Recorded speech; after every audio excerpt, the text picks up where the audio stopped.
नमस्कार, एनडीटीवी राजस्थान देख रहे हैं आप और मैं हूं आपके साथ शिवानी मिश्रा।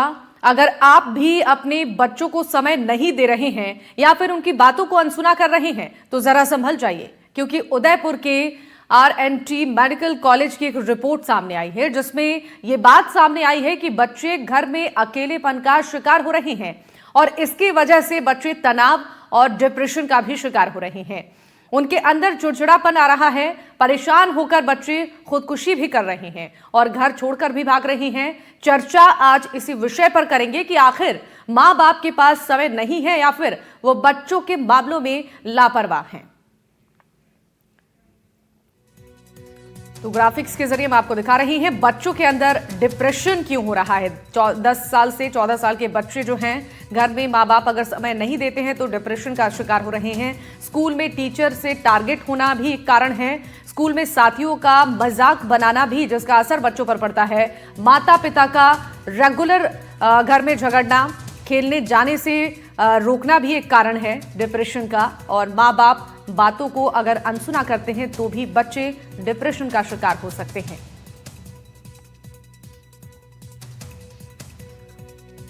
तो 10 साल से 14 साल के बच्चे डिप्रेशन का शिकार इसलिए हो रहे हैं, मोबाइल चलाने से रोकना, अकेलापन, परीक्षा का तनाव, इसके अलावा माँ बाप की ओर से जबरन कुछ बच्चों पर थोपना, ये भी एक कारण है। मोबाइल चलाने से रोकना टोकना बच्चों को, ये भी डिप्रेशन का एक कारण बच्चों के अंदर बनता जा रहा है। अकेलापन और परीक्षा का तनाव भी बच्चों के ऊपर ज्यादा हो रहा है और यही कारण डिप्रेशन का हो रहा है।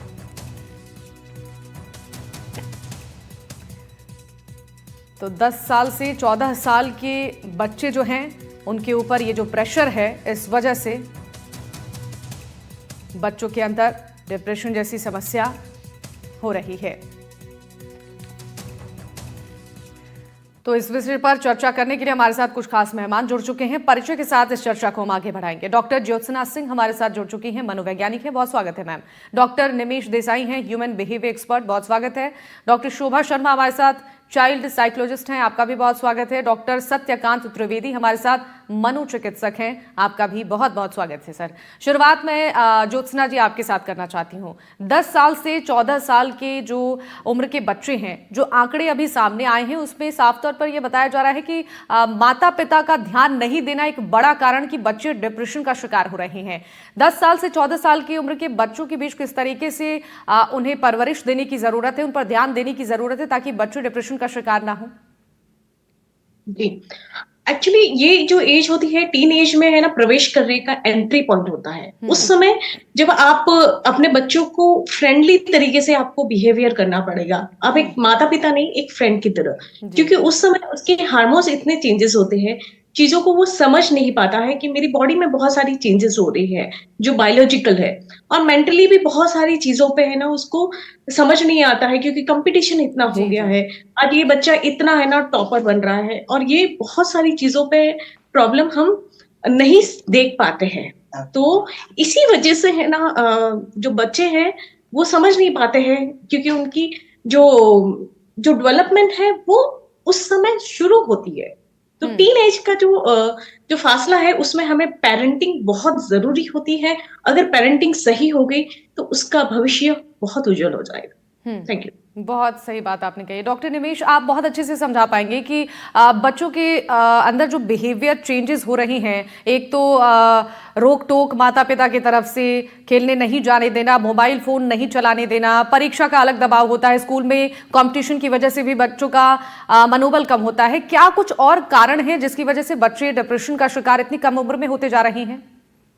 जो आपने और हमारे साथी ज्योत्सना सिंह ने बताया, उसके जुड़ते हुए और बहुत सारे जो कारण है, वो जिस त्वरित गति से समाज में बदलाव हो और तकनीकी जो आविष्कार है वो उसमें और खराबी कर रहे हैं। जाहिर है किशोरावस्था में जो बच्चे हैं उनका ध्यान केंद्रित करने के लिए मार्केटिंग कंपनीज और प्रोडक्ट्स, सोशल मीडिया के और गेम्स के ऐसे प्रोडक्ट्स बनाए जा रहे हैं जो ज्यादा आकर्षित हो। तो attractiveness of the social media and the games with the isolation जो परिवार में और समाज में हो रहा है, वो सबसे बड़े कारण है। ब्रेन डेवलपमेंट के हिसाब से बताऊं, जैसे ज्योत्सना ने बताया किशोरावस्था एक ऐसा जीवन काल का समय है जिसमें सारे बदलाव हो रहे हैं, बायोलॉजिकल, साइकोलॉजिकल और सामाजिक और पारिवारिक। जी जी तो जी। वो जो एक टर्मोइल का पीरियड है, उसमें बच्चा ढूंढ रहा है कहीं ना कहीं कुछ आकर्षण मिल जाए, कहीं ना कहीं कुछ ऐसा मिल जाए जो मुझे संतोष दे। जी और वो जब पारिवारिक या सामाजिक रूप से या स्कूल में नहीं मिलता है तो जाहिर है वो डिजिटल मीडिया पे चले जाते हैं। बिल्कुल। तो बदलता हुआ वक्त और जिस त्वरित गति से टेक्नोलॉजी और समाज बदल रहे हैं वो बहुत बड़े कारण हैं, और हमें समझना पड़ेगा कि जो पहले का बचपना था, बाल्यावस्था थी, वो अब नहीं है। जी। हर पीढ़ी में मैच्योरेशनल एज कम होती जाती है। तो किशोरावस्था जो शायद 15 से 18 तक समझी जाती थी, वो अब समझी जाएगी 10, 11 से 12, 13, 14 की उम्र तक। तो डिप्रेशन 40-50 साल पहले, 30 साल पहले तक हम ये मानते थे, हमारे विज्ञान में भी, कि बच्चों में डिप्रेशन कैसे होगा, या सुसाइड बिहेवियर तो हो ही नहीं सकता। लेकिन वो बहुत स्थापित है कि 30-40 साल से ये देखा जा रहा है, डिप्रेशन, सुसाइड बिहेवियर, जैसे आपने कहा, और जो बदलाव हो रहा है वो उनको और खराब है। बहुत महत्वपूर्ण बात आपने कही है डॉक्टर शोभा। मैं इस पर आपको जोड़ना चाहूंगी। जैसा कि डॉक्टर निमिष ने बताया कि जिस तरीके से बच्चे बड़े हो रहे हैं और उनका बिहेवियर बदलता जा रहा है समय के साथ साथ, पीढ़ी के साथ साथ, अब जो टीन एज की परेशानियां हैं वो बढ़ती जा रही हैं। आपसे ये समझना चाहेंगे बच्चे क्यों सुसाइड कर रही हैं, क्यों डिप्रेशन में जा रही हैं, क्या उनके ऊपर इस उम्र का दबाव पड़ रहा है, क्या उनके दिमाग में इस उम्र में चल रहा है, कितनी परेशानियां होती हैं जो बच्चे खुलकर अपने परिवार वालों से बातचीत नहीं कर पाते हैं, या फैमिली उनको टाइम नहीं देती है? तो देखो, सबसे पहले जो एडोलसेंट पीरियड के बारे में, जैसे कि सर ने भी बताया है और मैम ने भी बताया है, डॉक्टर ज्योत्सना ने, वो तो कॉज है। इसके अलावा भी एक कोई कॉज नहीं है, मल्टीपल चीजें हैं। जैसे स्कूल में पीयर प्रेशर होना, अपनी एकेडमिक परफॉर्मेंस को लेके बच्चे बहुत, क्योंकि यही पीरियड होता है जब बोर्ड एग्जाम, 10th 12th, यही पीक टाइम होता है करियर ओरिएंटेशन के लिए। तो उस टाइम पे जो एकेडमिक प्रेशर होता है, एक स्कूल से तो वो सारी चीजें होती है। कई बार बच्चा बुली हो रहा है उस टाइम पे, क्योंकि उस टाइम उसकी बॉडी इमेज, उसका सेल्फ कॉन्सेप्ट डेवलपमेंट का टाइम पीरियड होता है। उसके अलावा घर पे अगर देखा जाए तो बच्चे को एक ना इमोशनल एक नीड की बहुत जरूरत होती है कि वो पेरेंट्स से अपनी बात सारी शेयर कर सके। तो पेरेंटिंग स्टाइल भी कहीं ना कहीं उसमें बहुत इंपॉर्टेंट रोल प्ले करती है। हम बच्चों से प्रेशराइज नहीं कर सकते आप इस टाइम पे पढ़ो। हम हमेशा ये बोल सकते हैं आप टाइम टेबल बनाएं, उसको फॉलो करें। कोई भी चीज हम प्रेशर में डाल के नहीं कर सकते, ये मत करो, वो मत करो। ये चीज बच्चे की सेल्फ एस्टीम और कहीं ना कहीं बच्चे को बहुत ज्यादा क्रिटिसाइज करना भी उनकी सेल्फ एस्टीम और उनके कॉन्फिडेंस को लो करता है। पेरेंट्स जो एक बहुत सारे क्या है, पेरेंट्स आजकल सोशल मीडिया पे इन्वॉल्व रहते हैं। रात को भी उन्हें स्क्रॉल करना है, मॉर्निंग में उठते ही उन्हें व्हाट्सएप, सोशल मीडिया, इन सबको, चैट, ये सब चेक करनी है। तो उस पीरियड में क्या होता है, कई बार बच्चे उनसे अपनी बात कोई कह भी रहे हैं ना, हाँ बेटा मैं सुन रही हूँ, बट ड्यूरिंग दैट टाइम वो इन्वॉल्व होते हैं सोशल मीडिया में। अब उनकी बात प्रॉपर तरीके से कम्युनिकेट बच्चों की नहीं हो पाई, ये अटैचमेंट शो नहीं करता। तो कई बार बच्चे फैमिली से भी नेग्लेक्ट फील करते हैं और कई बार उस वजह से वो बैड कंपनी में भी चले जाते हैं, क्योंकि जो उनकी बात सुनेगा, चाहे वो गलत ही गाइडेंस दे, बट उनको लगता है ये मेरी बात सुन तो रहा है एटलीस्ट।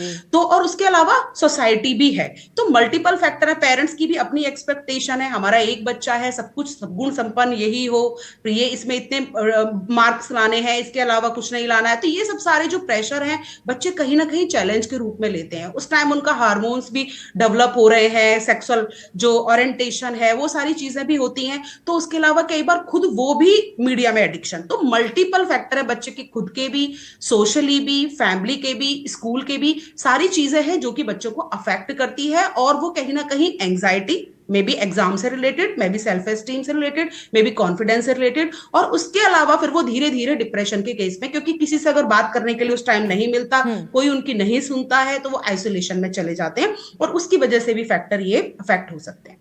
बिल्कुल ठीक है। डॉक्टर सत्यकांत, आपसे समझना चाहेंगे, एक बड़ा फैक्टर हो रहा है कि परिवार वाले बच्चों के साथ टाइम स्पेंड नहीं कर रहे हैं, उनकी बातें नहीं सुनते हैं और इसी वजह से बच्चे डीमोटिवेटेड फील करते हैं, अपनी बातें शेयर नहीं कर पाते जो उनके मन में चलता है, और शायद यही एक बड़ा कारण है कि बच्चे डिप्रेशन या एंजाइटी के शिकार हो रहे हैं। आपसे ये समझना चाहेंगे, परिवार वालों, माता पिता की बात कर ले, क्योंकि घर पर ज्यादा टाइम बच्चे माता पिता के साथ रहते हैं, तो जो समय माता पिता के साथ वो बिता रहे हैं, बच्चों को समझना, उनकी परेशानियां सुनना, उनके साथ बातचीत करना, उनकी समस्याओं को जानना कितना जरूरी है?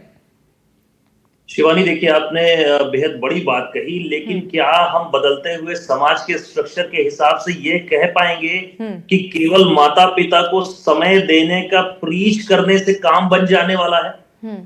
पूंजीवाद और बाजारवाद के इस युग में माता पिता दोनों ही सुबह 8 बजे से लेकर के 8 बजे तक, रात में 8 बजे तक काम कर रहे हैं। और शिक्षा का जो नया शिक्षा तंत्र है उसके हिसाब से बच्चा 5:30 बजे से स्कूल की बस के लिए चला जाता है और वो 2 से 3 बजे उसे कोचिंग सेंटर भेजना होता है और बच्चा लौटकर 8 बजे आता है। तो क्या वाकई में ऐसे केवल समय ना देना एक डिप्रेशन का कारण बन रहा है?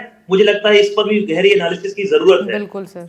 स्ट्रक्चर, जो शिक्षा तंत्र, जो समाज हम तैयार कर रहे हैं, वो मानसिक स्वास्थ्य के लिए कतई फ्रेंडली नहीं है।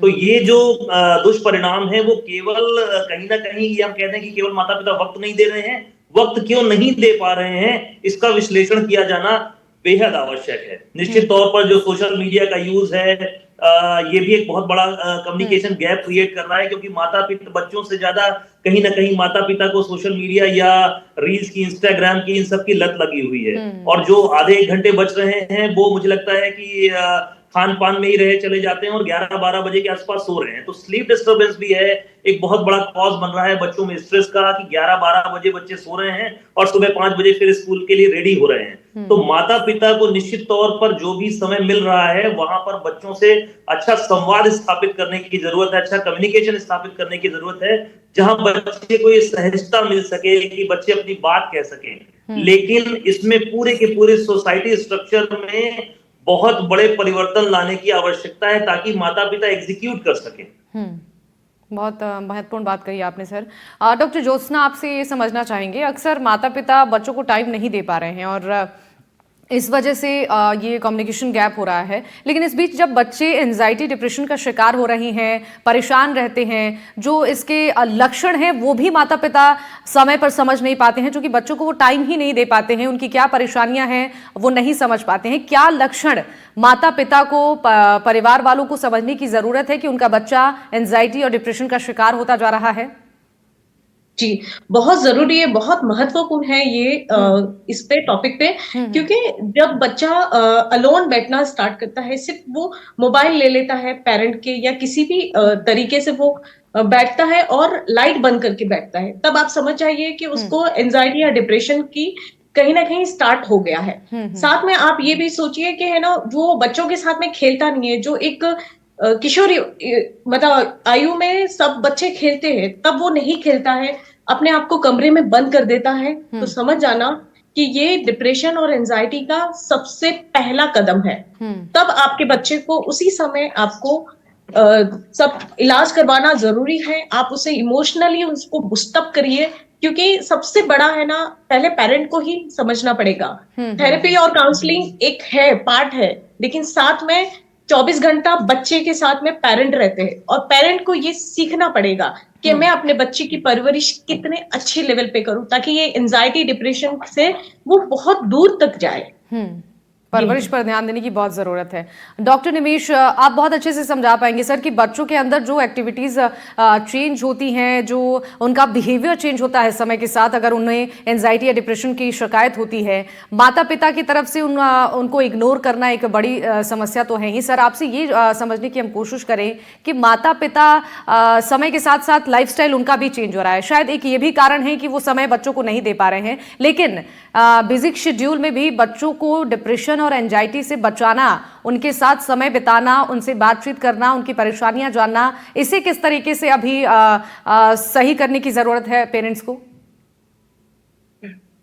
माता पिता के लिए, कोई भी अभिभावक हो और शिक्षक हो, स्कूल के सिस्टम हो, उनके लिए जैसा हम सब लोग कह रहे हैं, मुश्किल हो गया है।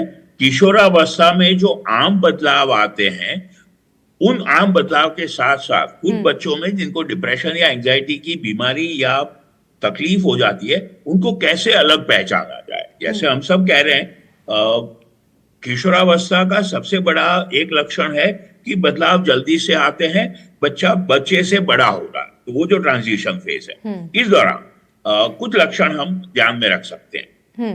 स्कूल परफॉर्मेंस में गिरावट होना, जैसे हमारे साथियों ने बताया, बिहेवियर में स्वभाव में बदलाव होना। एक बहुत आम लक्षण जो मिस किया जाता है वो है एब्डोमिनल पेन। अगर बच्चा बार बार स्कूल जाने से ना कर रहा है कि पेट में दर्द हो रहा है, तो एक संकेत है कि शायद इनको कुछ मानसिक तकलीफ है। और चिड़चिड़ापन, अकेलेपन को अगर मुनासिब हालात हो भी परिवार में और समाज में, फिर भी अकेलेपन को प्रिफर करना। बच्चा अगर, जैसे हमारी साथी कह रही थी, बच्चा हालात मुनासिब होते हुए भी अगर अकेलापन प्रेफर कर रहा है, ये तो हो गए कुछ लक्षण। बचाए कैसे? जैसे सत्यकांत ने सही कहा, सिर्फ माता पिता को या सिर्फ परिवार को कहना कि वो जिम्मेवार है, वो मुनासिब नहीं होगा। पूरा सामाजिक ढांचा ऐसा है। लेकिन हाँ, एक बात जरूर है, मैं समझता हूँ सत्यकांत भी सहमत होंगे, स्कूल सिस्टम और परिवार दो ऐसी सिचुएशंस है जहां अर्ली आइडेंटिफिकेशन पिकअप किया जा सकता है। और बचे कैसे? बचे ऐसे कि जितना भी हो सके माँ बाप खुद भी अमल करें डिजिटल हाइजीन पर। हम बच्चों तो कह देते हैं आप मोबाइल इस्तेमाल नहीं करोगे, लेकिन जैसे हमारे साथियों ने कहा, माँ बाप खुद अगर परिवार के बाकी सदस्य बैठे 11-12 बजे तक अगर मोबाइल इस्तेमाल कर रहे हैं जब नहीं जरूरी है, काम में व्यस्त होना, डिजिटल टेक्नोलॉजी भी एक चीज है। तो सप्रमाण डिजिटल मीडिया यूज। दूसरा, quality time, free outdoor activities, चाहे स्कूल से हो चाहे परिवार से हो। और बच्चों को वो माहौल दे पाना कि जैसे हम सब ने कहा, बच्चे अपने मन की बात कह सके। एक बार फिर कहना चाहूंगा, जो हम सब कर रहे हैं उसको अलग शब्दों में देखें। वो किशोर, बच्चा या बच्ची कोई शीट एंकर ढूंढ रही है, कहीं से कुछ ऐसा मिल जाए कि जहां मैं अपनी आस्था, अपनी श्रद्धा, अपना विश्वास बना सकूं। और वो जब कहीं नहीं मिलता है तो डिजिटल मीडिया पे केंद्रित हो जाता है। और डिजिटल मीडिया का मार्केट तैयार बैठा हुआ है किशोरों को जगड़ने में। तो ये जो कश्मकश है मार्केट और सामाजिक ढांचे के बीच, उसमें शिक्षकों का और माता पिता का बहुत बड़ा सकारात्मक रोल हो सकता है, उसको नेगेटिवली ना देखें। बिल्कुल, बहुत ही महत्वपूर्ण बात सर आपने कही है। आप सभी के पास लौटेंगे, इस बीच सुनाते हैं प्रभारी उजाला क्लिनिक डॉक्टर RL सुमन ने इस पर क्या कुछ कहा है।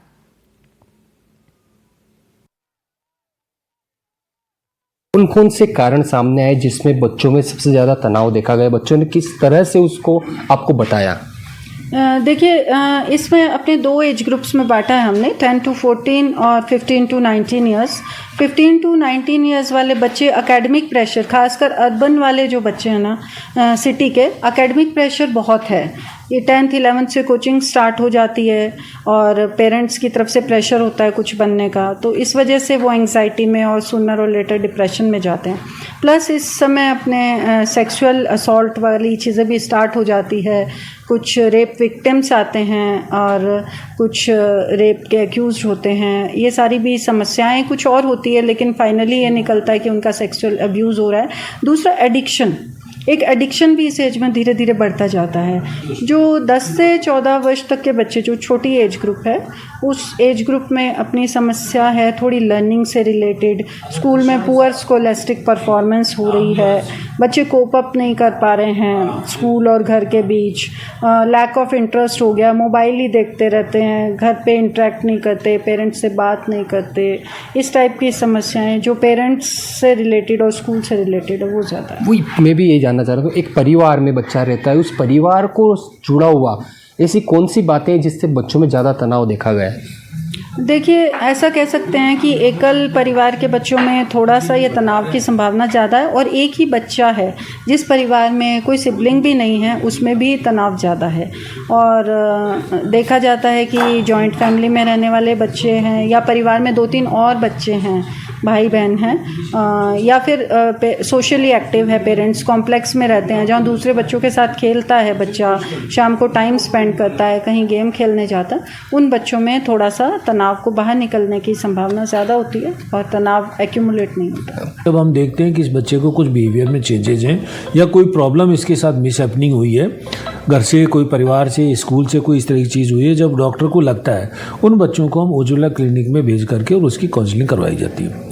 तो वो बच्चे जो हमारे पास वार्डों में भर्ती होते हैं, जहाँ हम डॉक्टर सस्पेक्ट करता है कि इन बच्चों को कोई ना कोई मिसहैपनिंग का, पारिवारिक रिलेशन का, या कोई बच्चों के आपस का, या स्कूल का कोई भी इस तरह के जो तनाव की होता है वो तहत आता है, उन बच्चों को वहाँ भेज के काउंसलिंग कराते हैं। देखिए, बच्चों को जब काउंसलिंग करते हैं तो उन बच्चों के साथ में सबसे पहले एक रिलेशनशिप डेवलप करना पड़ता है, कॉन्फिडेंस लेवल का।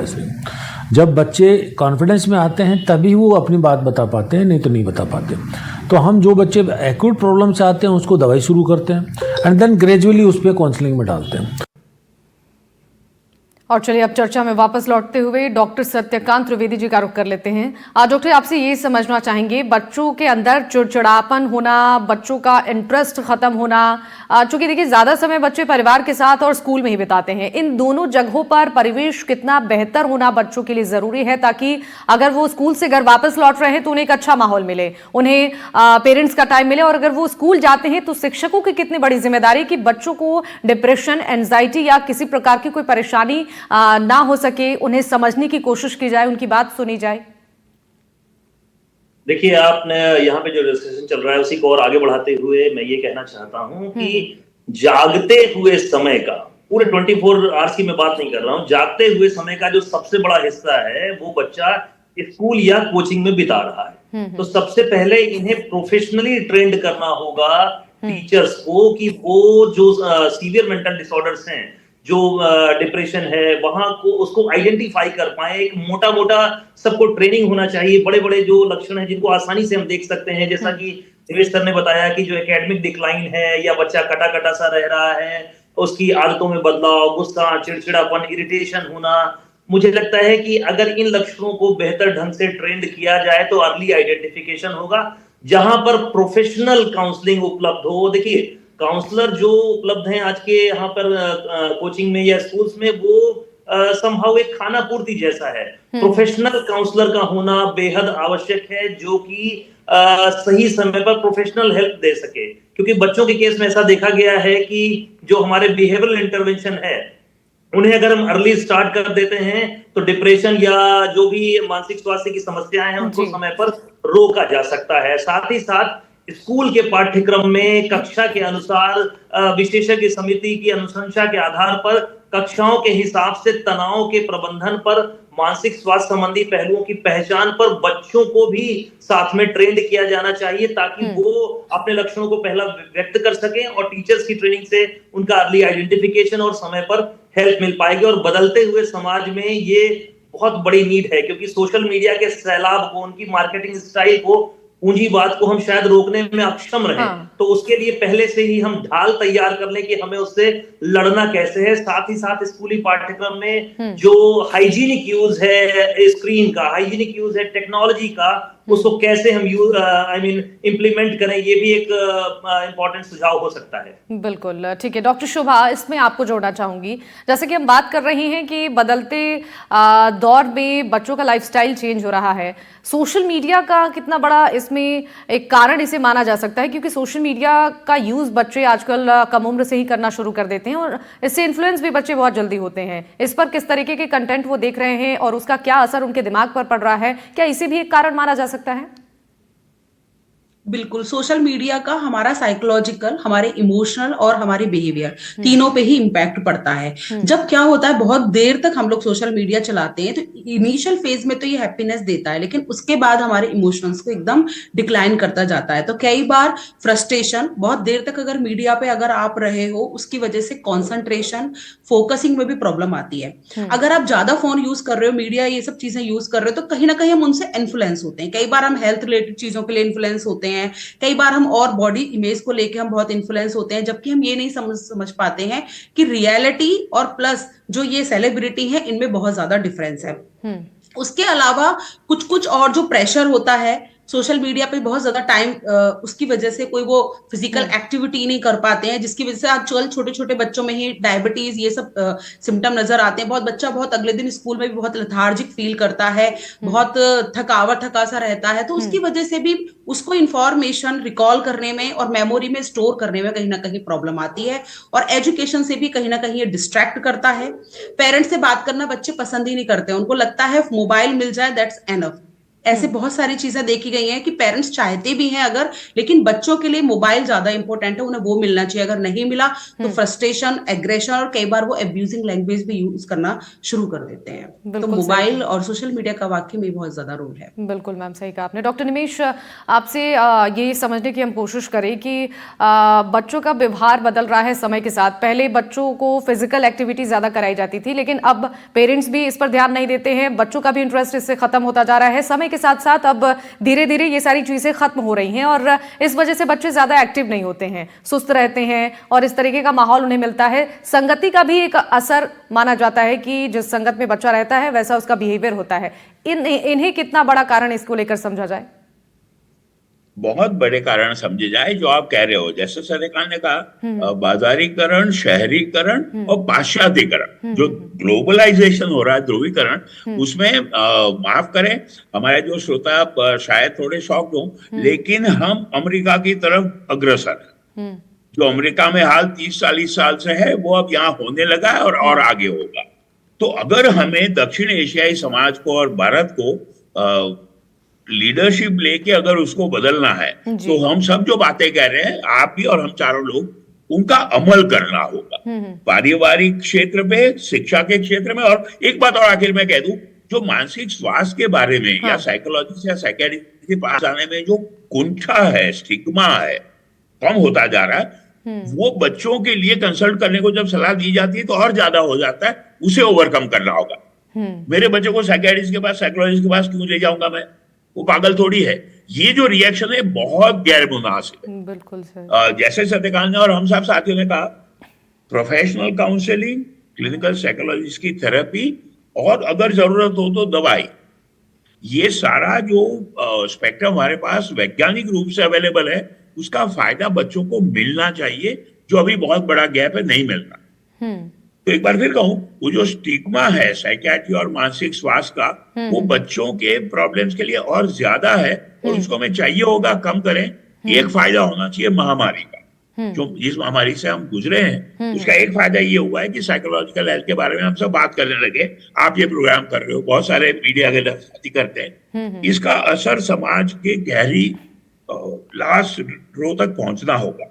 बिल्कुल, बहुत महत्वपूर्ण बात कही सर आपने। अगर इस पर ध्यान देते हैं पेरेंट्स, तो बच्चे एंजाइटी और डिप्रेशन का शिकार इतनी कम उम्र में नहीं होंगे। आप सभी मेहमानों का बहुत बहुत शुक्रिया हमारे साथ इस चर्चा में शामिल होने के लिए। डॉक्टर ज्योत्सना हमारे साथ थी, डॉक्टर निमेश देसाई थे, डॉक्टर शोभा शर्मा थी और डॉक्टर सत्यकांत त्रिवेदी जी थे। आप सभी मेहमानों का एक बार फिर से बहुत शुक्रिया हमारे साथ अपना कीमती समय साझा करने के लिए। और इसी के साथ इस चर्चा में फिलहाल के लिए बस इतना ही। तमाम खबरों के लिए आप देखते रहिए NDTV राजस्थान। नमस्कार।